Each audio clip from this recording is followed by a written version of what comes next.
Kita juga tidak ingin gerasa-gerusu, buru-buru membangun sesuatu itu juga tidak boleh asal-asalan. Jangan sampai konstruksinya justru tidak tahan lama, apalagi dihadapkan dengan teman-teman wartawan yang telah hadir dalam acara Rakor Bangwil yang diselenggarakan oleh Badan Pengembangan Infrastruktur Wilayah BPIW Kementerian Pekerjaan Umum hari ini, yang tentu saya didampingi oleh Bapak Menteri PU, Pak Dodi Anggodo, Ibu Wamen PU, Ibu Diana, kemudian ada Wamen Transmigrasi, Bapak Viva Yoga, Wamen ATR BPN, Bapak Osi Dermawan, Kepala BPIW, Pak Yuda, dan semua pejabat teras Kementerian PU dan berbagai kementerian lembaga yang menjadi mitra Kementerian PU. Tadi saya mengingatkan kepada kita semua sesuai dengan tugas yang saya emban sebagai Menteri Koordinator Bidang Infrastruktur dan Pembangunan Kewilayahan, tentu berupaya agar 5 kementerian teknis termasuk lembaga terkait lainnya bisa semakin terintegrasi satu sama lain sesuai dengan harapan juga tentunya visi besar dari Bapak Prabowo Subianto sebagai Presiden. Beliau ingin Indonesia ke depan ini semakin maju dan rakyatnya semakin sejahtera. Tentu penopang dari itu semua adalah infrastruktur yang dihadirkan secara berkelanjutan dan juga berkeadilan. Tantangan kita kompleks. Kita juga punya prioritas pembangunan yang banyak di berbagai sektor, baik aspek pembangunan fisik maupun pembangunan manusia. Oleh karena itu, selalu dihadapkan pada keterbatasan, termasuk anggaran. Disinilah tentu kita harus meyakinkan agar pembangunan infrastruktur itu benar-benar tepat sasaran, efisien, produktif, dan benar-benar berdampak langsung pada peningkatan pertumbuhan ekonomi dan juga kesejahteraan masyarakatnya di seluruh wilayah, Aceh hingga Papua. Tidak boleh kemudian ada ketimpangan antar daerah yang terlalu besar gapnya.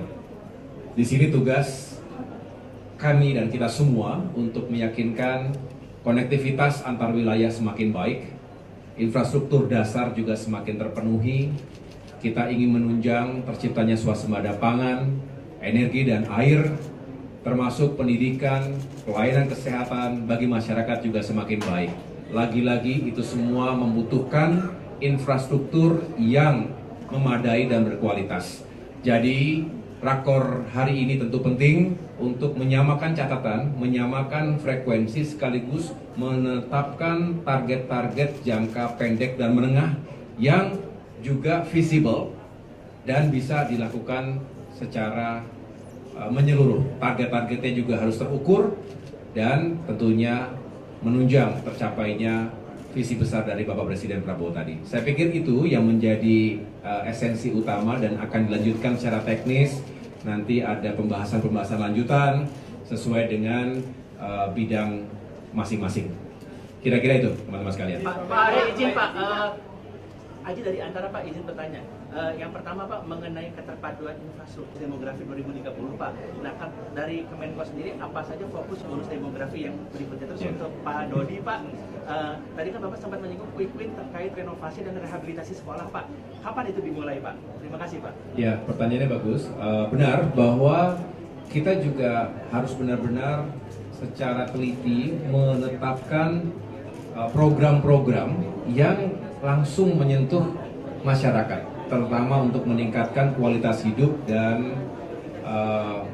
kapasitas sumber daya manusia yang selalu sering diindikasikan apakah pendidikannya baik, kesehatannya layak, termasuk juga apakah punya pekerjaan dan penghasilan yang juga bagus begitu. Dan disinilah nanti Pak Menteri PU bisa mengelaborasi, ada beberapa target-target jangka pendek dan juga menengah yang bisa meningkatkan kualitas pendidikan. Contohnya program perbaikan sekolah-sekolah, termasuk madrasah-madrasah. Pembangunan sekolah, kita juga tahu bahwa cukup banyak masyarakat kita yang pendidikan atau fasilitas pendidikannya belum layak. Apalagi yang masuk ke dalam kategori daerah 3T. Disinilah harapannya Kementerian PU bersama dengan kementerian lain bekerja sama agar bisa menghadirkan fasilitas pendidikan dan pelayanan kesehatan lebih baik. Silakan Pak Dirut. Untuk program pembangunan dan renovasi sekolah dan madrasah, kita sebenarnya sudah dimulai dari 2024 ini. Data awal akan diberikan oleh Kementerian Pendidikan, kemudian atas data awal tersebut kita lakukan verifikasi dan validasi, kemudian baru kami merencanakan mulai 2025 benar-benar mulai start untuk mulai membangun di seluruh Indonesia. Ini saya sampaikan kan totalnya yang kita targetkan 11.000 sekian.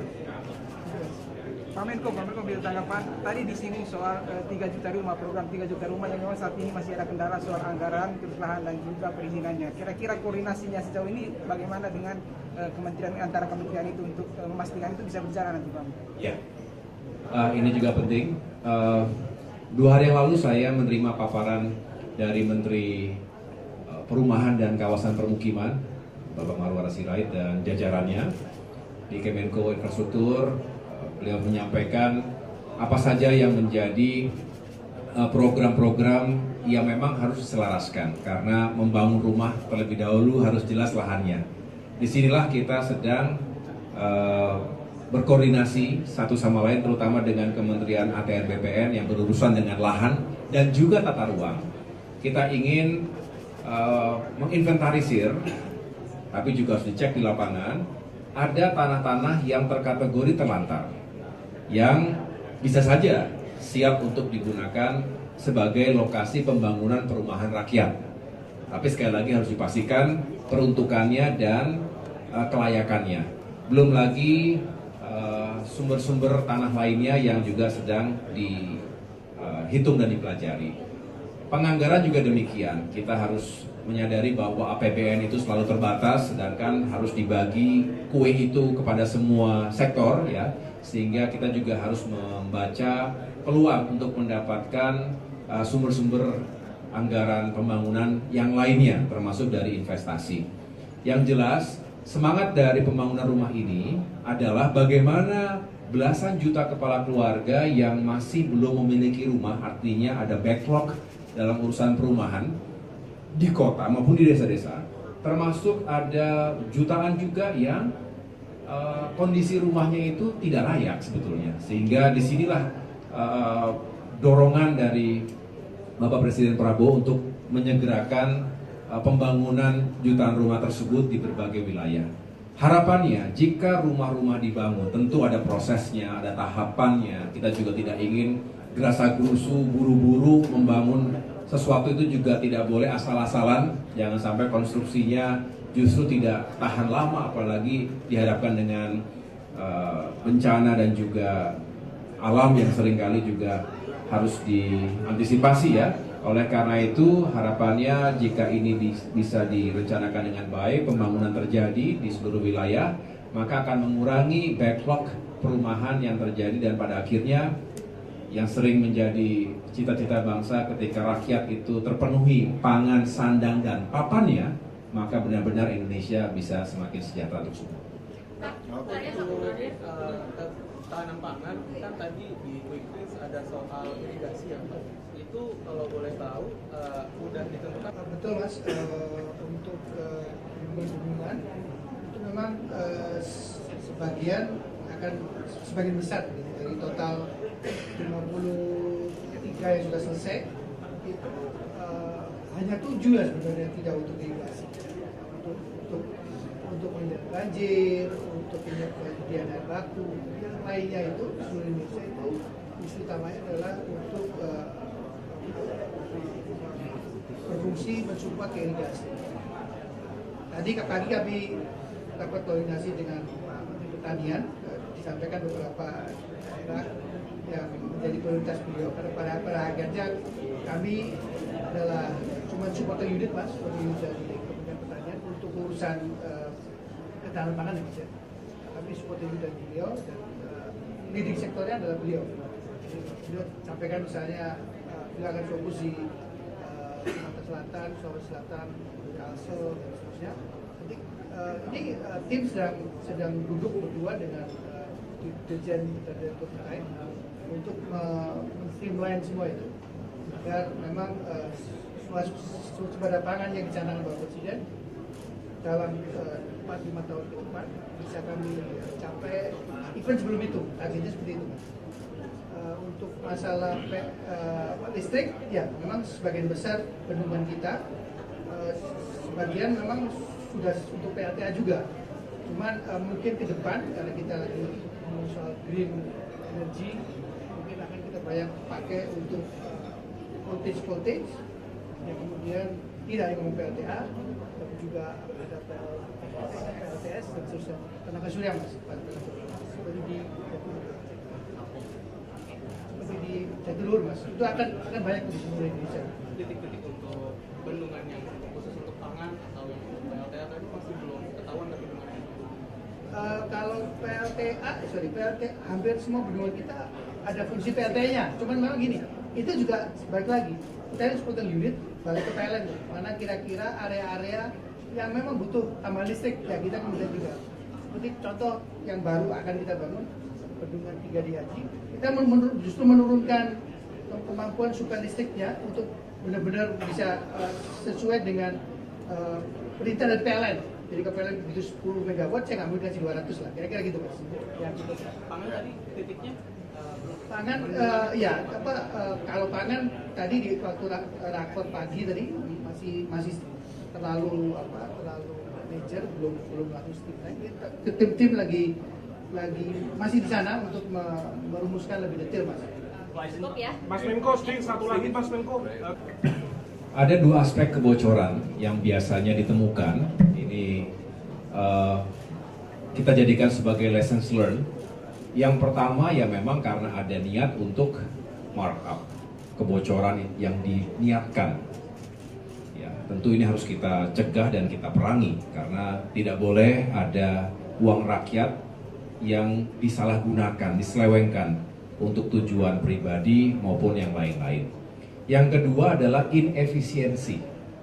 Ini juga seringkali membuat yang direncanakan itu tidak sesuai dengan outputnya. Yang saya sebut dengan inefisiensi ini biasanya terkait dengan pembangunan infrastruktur yang dampaknya tidak langsung meluas dan langsung dirasakan oleh masyarakat. Nah ini harus dihitung ulang dengan baik ke depan. Ini diawali dari perencanaan yang terintegrasi dengan baik dengan semua stakeholders dan sesuai dengan yang dibutuhkan oleh masyarakat. Nah ini yang memang tidak mudah. Pasti masyarakat berharap, tolong dibangun ini Pak, dibangun itu Pak. Tapi harus dihitung dengan baik.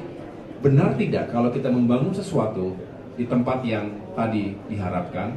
Benar tidak dampak dari infrastruktur, karena biayanya juga tidak murah. Ini sesuai dengan output, outcome, dan juga manfaat yang bisa di-generate dari pembangunan infrastruktur tadi. Apakah buat pertumbuhan ekonomi, membuka lapangan pekerjaan, termasuk meningkatkan kesejahteraan masyarakat. Nah ini harus dihitung, memang tidak mudah karena kita selalu dihadapkan pada limitasi, keterbatasan. Jadi ini juga yang ditekankan oleh Bapak Presiden Prabowo, cegah kebocoran APBN, juga cegah terjadinya inefisiensi. Tugas kami adalah bagaimana ke depan kita semakin bagus, semakin baik. Disinilah urgensi dari Kemenko Infrastruktur untuk mengintegrasikan dan mengkoordinasikan segala upaya untuk menghadirkan infrastruktur yang bagus. Oke, cukup ya.